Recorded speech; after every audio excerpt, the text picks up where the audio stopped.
बिस्मिल्लाहिर्रहमानिर्रहीम। अस्सलामुअलैकुम my dear students. आज की इस वीडियो में मैं आपको चैप्टर नंबर 6 के जो इम्पोर्टेंट शॉर्ट क्वेश्चंस हैं उन इम्पोर्टेंट शॉर्ट क्वेश्चन को डिस्कस करूंगा और एंड में मैं आपको इस चैप्टर के लॉन्ग क्वेश्चन भी बताऊंगा। लेकिन आपने एक बात जहन नशीन करनी है कि जो 2022 की पेयरिंग स्कीम है उस पेयरिंग स्कीम के मुताबिक इस चैप्टर से जो है वो बेटा तीन जो है वो शॉर्ट क्वेश्चन आने हैं और एक या दो, मिनिमम इसमें से एक, मैक्सिमम इसमें से दो एमसीक्यूज़। अच्छा, तो इसमें से जो है ना, आई थिंक इसमें से एक जो है वो एमसीक्यू, यानी 3 शॉर्ट क्वेश्चंस और एक इसमें से एमसीक्यूज़। तो ये चैप्टर शॉर्ट के लिहाज से तो इम्पोर्टेंट है और बड़ा ही ये शॉर्ट चैप्टर है। इसमें जो मैक्सिमम आपके पास बेटा जो पेज है ना, एक, इसी तरीके से 2 और ये 3 पेज हैं इसके, ठीक है।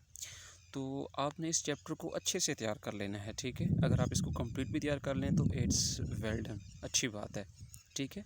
यानी जो चैप्टर 1 है और चैप्टर 6 है ये आसान चैप्टर हैं, आप इनको जो है वो अच्छे से जो है तैयार कर सकते हैं। अच्छा, तो इसमें मैं आपको ये बताऊंगा कि जो चैप्टर नंबर आपके पास बेटा 6 है, इस चैप्टर के जो इम्पोर्टेंट शॉर्ट क्वेश्चंस हैं, ठीक है।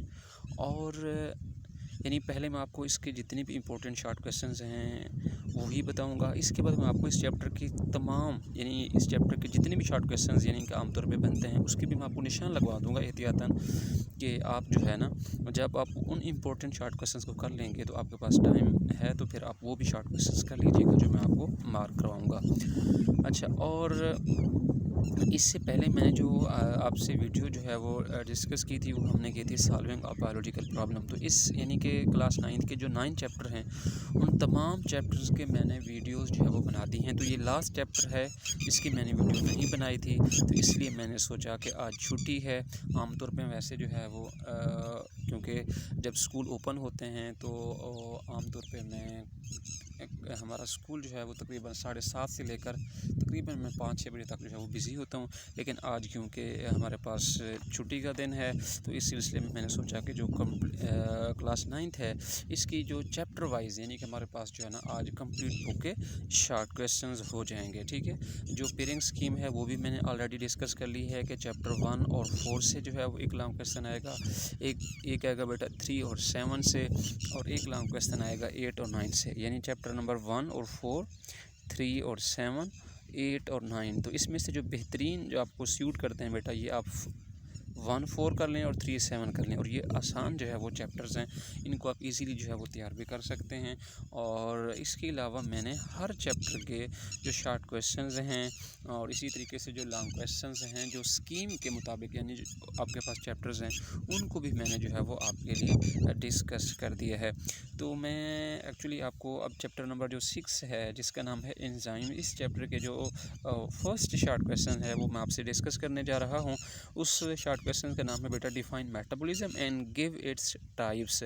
मेटाबॉलिज्म बेसिकली क्या होता है? Set of biochemical reaction that occur in living organisms, क्यों? In order to maintain life, ठीक है। अच्छा, इसमें आप ये भी ऐड कर सकते हैं द टर्म मेटाबॉलिज्म को हमने डिराइव किया है ग्रीक वर्ड से। ये एमसीक्यूज भी पेपरों में आ चुका है। ये जो टर्म मेटाबॉलिज्म है इसको हमने डिराइव किया है ग्रीक वर्ड से, जिसका मतलब होता है चेंज। जिसका मतलब क्या है बेटा? चेंज है। तो जो कॉन्सेप्ट ऑफ मेटाबॉलिज्म है ये किसने दिया था बेटा? इब्न नफीस ने, ठीक है, जिसने ये कहा था कि जिस्म और इसके जो हिस्से होते हैं वो हमेशा जो है वो एक they are undergoing a change, उनमें जो है वो चेंजिंग्स आती रहती हैं। तो ये एमसीक्यूज़ के लिहाज से भी इंपॉर्टेंट है। शॉर्ट में भी पूछ सकते हैं कि who introduce the term metabolism. लेकिन मैं आपको क्योंकि इंपॉर्टेंट शॉर्ट क्वेश्चन पहले बता देता हूँ, तो ये आपने डेफिनेशन करनी है मेटाबॉलिज्म की, उसकी टाइप्स के नाम बताने हैं। एक है एनाबॉलिज्म, दूसरी है कैटाबॉलिज्म। लेकिन अगर आपसे जो है वो एनाबॉलिज्म और कैटाबॉलिज्म की डिफाइन पूछते हैं तो आप इसमें करेंगे कि एनाबॉलिज्म इंक्लूड या एनाबॉलिज्म आर, इंक्लूड को आप छोड़, इसकी जगह आप काट करके यूँ लिख लें कि anabolism are the biochemical reaction in which the larger molecule are synthesised. इसमें जो की पॉइंट है बेटा वो यही है कि लार्जर मॉलिक्यूल्स आर सिंथेसाइज्ड।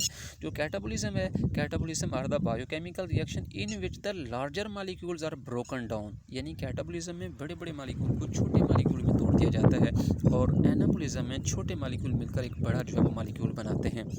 तो ये आपके पास होगी बेटा यानी कि short question, define metabolism and give its types. एक है एनाबॉलिज्म, दूसरा है कैटाबॉलिज्म। एनाबॉलिज्म के अंदर आप एक और पॉइंट ऐड कर सकते हैं कि एनाबॉलिज्म जो है बेसिकली उसमें जो है वो energy is utilised in anabolism and energy is released in catabolism. अच्छा, इसकी जो एग्जांपल आप कर लें बेटा, किसकी, कैटाबॉलिज्म की आप कर लें बेटा रेस्पिरेशन, क्या करें, रेस्पिरेशन।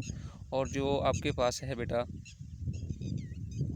सॉरी, ये जो एनाबॉलिज्म है, ठीक है, एनाबॉलिज्म जो कैटाबॉलिज्म है बेटा, इसकी जो एग्जांपल है वो आपके पास है रेस्पिरेशन। और जो एनाबॉलिज्म है, जो कैटाबॉलिज्म की एग्जांपल है वो है रेस्पिरेशन, और जो एनाबॉलिज्म है इसकी जो एग्जांपल है वो है फोटोसिंथेसिस। ठीक है बेटा, ये ठीक है, क्योंकि फोटोसिंथेसिस में कार्बन डाइऑक्साइड, वाटर, सनलाइट की प्रेजेंस में जो क्लोरोफिल मॉलिक्यूल्स होते हैं वो क्या करते हैं, यानी जो प्लांट है वो क्या करते हैं, ग्लूकोज को तैयार करते हैं। तो इसको हम कहते हैं एनाबॉलिज्म, जिसमें छोटे मॉलिक्यूल मिलकर एक बड़ा मॉलिक्यूल बनाते हैं। जो कैटाबॉलिज्म है जिसमें रेस्पिरेशन है, उसमें यानी ग्लूकोज को ऑक्सीजन की प्रेजेंस में ब्रेक किया जाता है, जिससे कार्बन डाइऑक्साइड, वाटर और उसमें से जो है वो एटीपी रिलीज़ होती है। तो इसलिए इस प्रोसेस को हम नाम देते हैं किसका, कैटाबॉलिज्म का।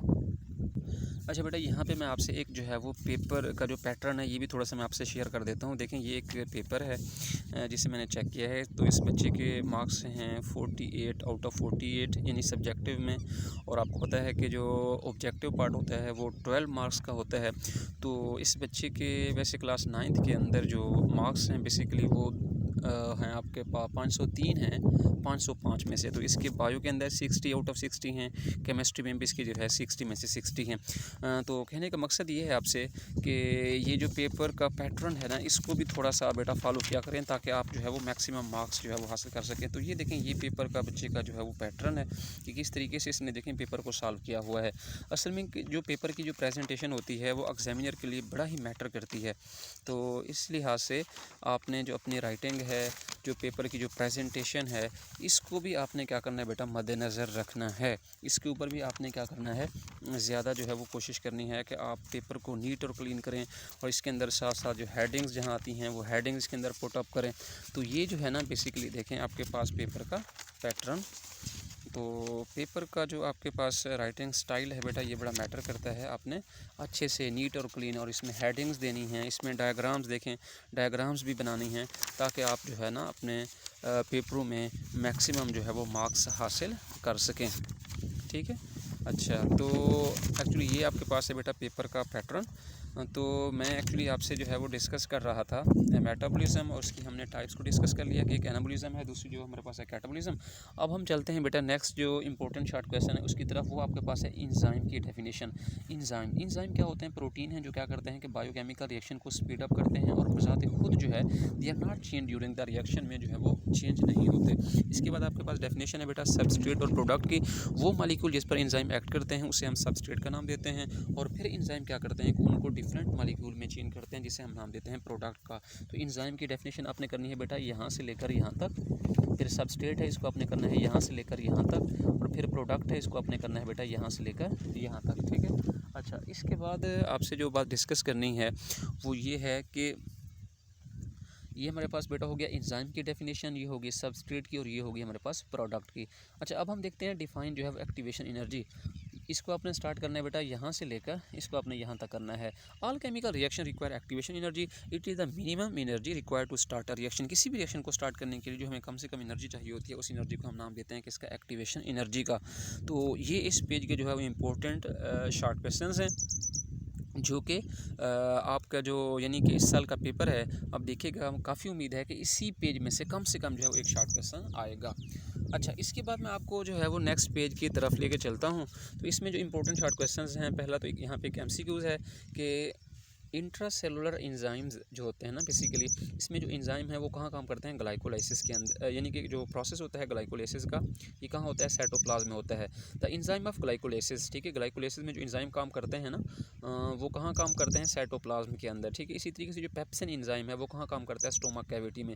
अच्छा, अब ये जो एंजाइम की आपने एग्जांपल अगर आप देना चाहें तो फॉर एग्जांपल पेप्सिन एंजाइम, ये पीछे मैंने आपको एक डेफिनेशन बताई थी एंजाइम की।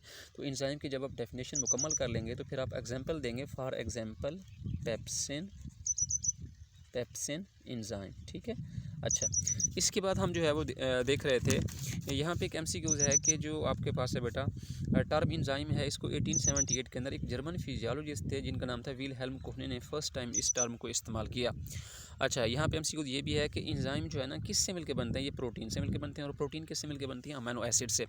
अच्छा, तो अब मैं क्योंकि आपको शॉर्ट क्वेश्चन इंपॉर्टेंट डिस्कस कर रहा हूँ, तो यहाँ पे एक शॉर्ट क्वेश्चन है, डिफाइन एक्टिव साइट।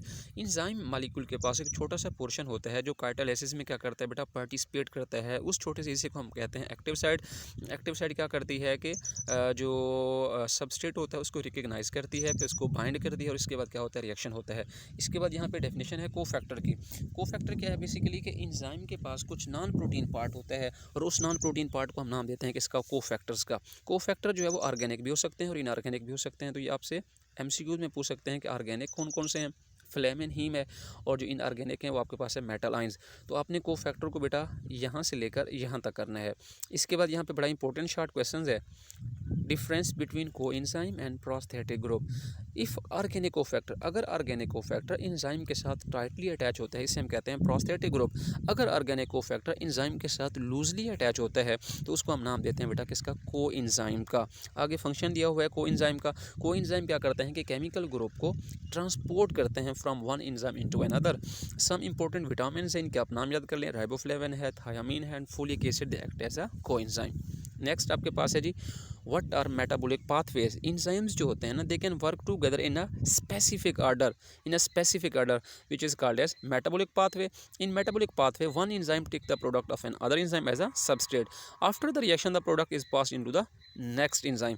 अच्छा, तो इसमें से जो इस पेज में इन दोनों पेजों में से जो इंपॉर्टेंट शॉर्ट क्वेश्चन हैं उनमें से एक आपके पास है बेटा डिफाइन एक्टिव साइट। ठीक है, इसको आपने यहाँ से लेकर यहाँ तक करना है। दूसरा जो इंपॉर्टेंट शॉर्ट क्वेश्चन है वो आपके पास है कोफैक्टर, इसको आपने यहाँ से लेकर यहाँ तक करना है। फिर आपके पास डिफरेंस है प्रोस्थेटिक ग्रुप एंड कोएंजाइम, इसको आपने करना है बेटा यहाँ से लेकर यहाँ तक, यहाँ से लेकर यहाँ तक। अच्छा, इसके बाद आपके पास यूजेस ऑफ एंजाइम है। तो इस साल क्योंकि शॉर्ट क्वेश्चन आने हैं, तो शॉर्ट क्वेश्चन इस चैप्टर से, तो ये शार्ट के लिहाज से यूजेस जो है ना बहुत ही इंपॉर्टेंट है, वेरी इंपॉर्टेंट जो है शार्ट क्वेश्चंस, जिसमें आपके पास फूड इंडस्ट्री है, ब्रीविंग इंडस्ट्री है, पेपर इंडस्ट्री है, और बायोलॉजिकल डिटर्जेंट है। तो इनको आपने क्या करना है बेटा, शार्ट के अंदर जो है वो कर लेना है। ठीक है, सम टाइम आपसे जो है ना पूछते हैं कि write any two uses of enzyme. Some time आपसे जो है ना कोई बाय नेम पूछ सकते हैं कि right the use of enzyme in biological detergent है, पेपर इंडस्ट्री। हाँ, यहाँ पे इंपॉर्टेंट एमसीक्यूज़ हैं कि जो प्रोटीज एंजाइम है इसको हम कहाँ यूज़ करते हैं बेटा, further removal of protein stain from clothes. ठीक है, कपड़ों के ऊपर जो प्रोटीन के दाग धब्बे होते हैं उनको उतारने के लिए हम किसका यूज़ करते हैं, प्रोटीज एंजाइम का। इसी तरीके से जो हमारे पास बर्तन होते हैं, जो यूटेंसिल्स होते हैं, जो डिश होते हैं, जो डिश वॉशिंग के पर्पज़ के लिए हम किसका यूज़ करते हैं, अमाइलेज एंजाइम का। तो ये ऑब्जेक्टिव के लिहाज से जो है दोनों ही अहम हैं फॉर एमसीक्यूज़। अच्छा, इसके बाद हम नेक्स्ट चलते हैं, इस चैप्टर का जो इंपॉर्टेंट शॉर्ट क्वेश्चन है उसको डिस्कस करते हैं। वो आपके पास है ऑप्टिमम टेम्परेचर। ऑप्टिमम टेम्परेचर को आप जो है यहाँ से भी कर सकते हैं कि हर एंजाइम क्या करता है बेटा, मैक्सिमम यानी कि जो काम करता है एक खास टेम्परेचर पर, जिसको हम कहते हैं ऑप्टिमम टेम्परेचर। इसको आपने यहाँ से लेकर यहाँ तक करना है, और इसके एग्जाम्पल जो है ना आपने ये बतानी है कि ह्यूमन बॉडी के अंदर जो एंजाइम है वो 37 डिग्री सेल्सियस पे जो है वो क्या करते हैं, मैक्सिमम काम करते हैं। इसके बाद आपके पास एक डेफिनेशन है, what is saturation of enzyme. Saturation of enzyme को आपने कहाँ से करना है बेटा, इसको आपने करना है जी यहाँ से वैन से लेकर इसको आपने करना है यहाँ तक कि तमाम जो एंजाइम होते हैं उन तमाम एंजाइम की जो एक्टिव साइट होती हैं, अगर वो तमाम एक्टिव साइट सबस्ट्रेट से फिल हो जाती हैं तो इसको हम कहते हैं सैचुरेशन ऑफ एक्टिव साइट। तो मज़ीद जो है सबस्ट्रेट को जो है यानी कि मज़ीद जो सबस्ट्रेट हैं उनके लिए खाली जगह नहीं होती। जब तमाम यानी कि एक्टिव साइट एंजाइम सबस्ट्रेट से फिल हो जाती हैं तो उसको हम कहते हैं saturation of active site, saturation of active site.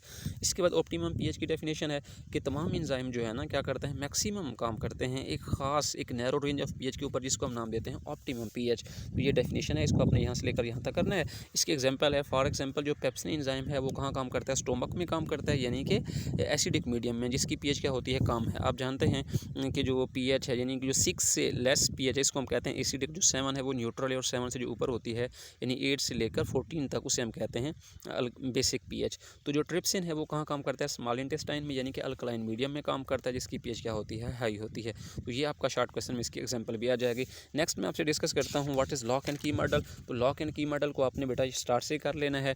एक जर्मन केमिस्ट हैं जिनका नाम है एमल फिशर, इन्होंने 1894 1994 के अंदर एक लॉक और की मॉडल पेश किया। इस मॉडल के मुताबिक एंजाइम और सबस्ट्रेट दोनों के पास एक स्पेसिफिक शेप होती है और उस स्पेसिफिक शेप यानी कि जो एंजाइम की एक्टिव साइट है उस स्पेसिफिक शेप के मुताबिक स्पेसिफिक जो सबस्ट्रेट है वो क्या करता है, वहाँ पे अटैच होता है। तो इसलिए इसको हम कहते हैं दिस मॉडल जो है वो एक्सप्लेन द एंजाइम स्पेसिफिसिटी। यहाँ से लेकर यहाँ तक ये बड़ा इंपॉर्टेंट शॉर्ट क्वेश्चन है, ये भी इंपॉर्टेंट है और ये भी इंपॉर्टेंट है। What is induced fit model? तो 1958 के अंदर एक अमेरिकन बायोलॉजिस्ट जिनका नाम था डैनियल कोशलैंड, इन्होंने क्या किया था, मॉडिफिकेशन की थी लॉक एंड की मॉडल के अंदर और एक नया मॉडल पेश किया जिसे हम कहते हैं इंड्यूस्ड फिट मॉडल। इस मॉडल के मुताबिक जो एक्टिव साइट है वो एक रिजिड स्ट्रक्चर नहीं है बल्कि उसको जो सबस्ट्रेट होता है उस सबस्ट्रेट की शक्ल के मुताबिक जो है वो एंजाइम क्या करता है, उसको चेंज कर सकता है। तो induced fit model is more acceptable than the lock and key model of enzyme action. तो इसको आपने बेटा यहाँ से लेकर यहाँ तक करना है। अब मैंने आपको इंपॉर्टेंट शॉर्ट क्वेश्चन बता दिए। अब जो शॉर्ट क्वेश्चन आपके रह चुके हैं यानी कि एहतियातन जो आपको बताने हैं वो आपको जो है वो मैं बेटा बता देता हूँ। इसमें आपके पास एक तो है व्हाट इज़ बायो कैटलिस्ट। इसको आपने जो है बायो कैटलिस्ट को आप यहाँ से लेकर यहाँ तक कर लें। बायो कैटलिस्ट के मेटाबॉलिज्म के दौरान केमिकल्स जो होते हैं वो ट्रांसफॉर्म होते हैं from one form into another by enzyme. Enzyme are crucial to metabolism के लिए से बड़े इंपॉर्टेंट होते हैं क्योंकि ये एक्ट करते हैं as a biocatalyst. Bio यानी लिविंग ऑर्गेनिज्म, कैटलिस्ट यानी कि लिविंग ऑर्गेनिज्म के अंदर होने वाले जो रिएक्शन होते हैं उनको क्या करते हैं, ये स्पीड अप करते हैं and they regulate the metabolic pathways.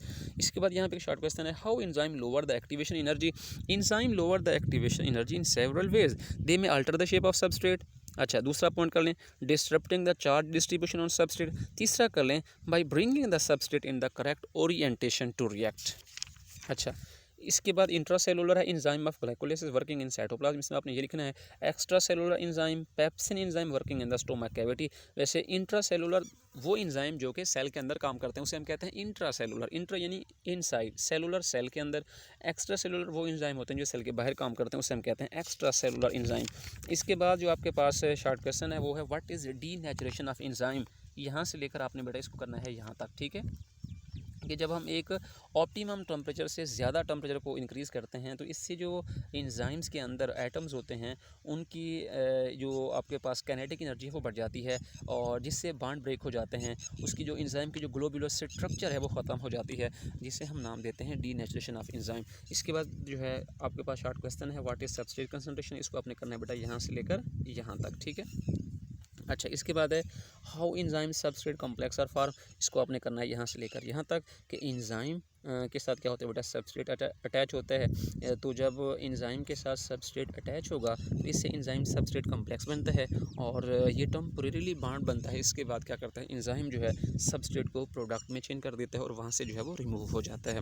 तो ये बेटा आपके पास थे इस चैप्टर के जो आपके पास शॉर्ट क्वेश्चंस जो मैंने आपसे डिस्कस किए हैं। अब मैं आपको इस चैप्टर के जो लॉन्ग क्वेश्चन हैं वो भी डिस्कस कर देता हूँ।